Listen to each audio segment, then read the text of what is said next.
Long is the road an adventurer takes. Long is the road marked by pilgrims. Not all make it to the end, and few still return to tell the story. But when they do, the change is evident. As part of our module making, we decided to make a new subrace for the Tritons, which is twofold because the Tritons, at this point in time in Dungeons and Dragons history, there is no subrace to the Tritons of any kind. On top of that, we figured that the Tritons would make the most sense considering that they are initially water-based races, and the swamp is a water biome to a half extent. And we had a lot of fun making this new subrace for probably the most noblest of all the races, though that's my humble opinion, or as far as I've seen so far. But aside from that, from what I have gathered and what we have seen so far, the Born Tritons are made to be severely different from their initial counterparts with some of the racial traits that should remain the same.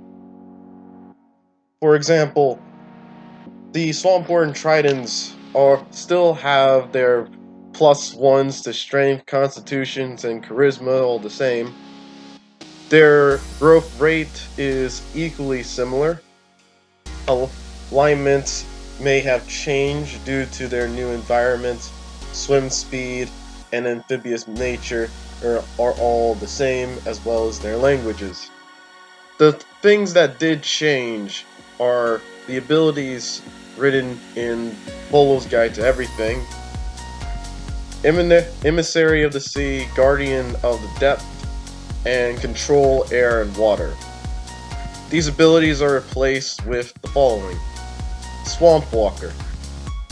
You have proficiency in nature and survival skills, and can move through difficult terrain in the swamp. Stand your ground. Because of their new environment, the Tritons found new ways to defend themselves against the dangers of the swamp. You can cast Entangled with this trait. Starting at 3rd level, you can cast Spike Growth, and at 5th level, you can cast Elemental Weapon with it. Once you cast a spell with this trait, you can't cast that spell with it again until you finish a long rest. Charisma is your spellcasting ability. And finally, Survivors of the Unknown. They have developed a second pair of eyelids that allow them to see in murky water, and their body has adapted to be able to eat anything with little worry. Yet, you gain a blind sense up to 10 feet, and you resist poison damage as well as gain advantage against being poisoned, as in the poison condition. We really like these abilities. I quite like them. Swamp Walker seems to make sense. It does not take away from the fact that they can swim, but it does give them the ability to move through dangerous swamps without really taking any disadvantages. After all, when you're living in a world, in a swamp where many things are powerful enough to kill even the hardiest of soldiers, it is very important to also have the ability to move away from the threats that stand in your way. As for Stand Your Ground, it's kind of a weird name when the first two abilities are made to slow down your target, as both Entangled and Spike Growth both are abilities that create difficult terrain for those pursuers. This made sense to us, and I would assume the natural evolution of the Triton folk, for at earlier levels, most things can kill you and probably will, so it's better to run than to stand and fight. But at 5th level, which is the right level for everyone to be able to stand against most things, as trolls are CR5, which means a party of 5 should have some decency defending themselves against it. They gain the ability to cast Elemental Weapon, which will not only make the weapon a +1 weapon, but also give them a extra elemental damage. Fire, lightning, thunder, all of which can be used to hit those specific elemental weaknesses that are found in most of the monsters in the swamp. Fire being the weakness of trolls, etc., etc. And Survivors of the Unknown is just them having the ability to see in the murky waters below, as stated in the description beforehand.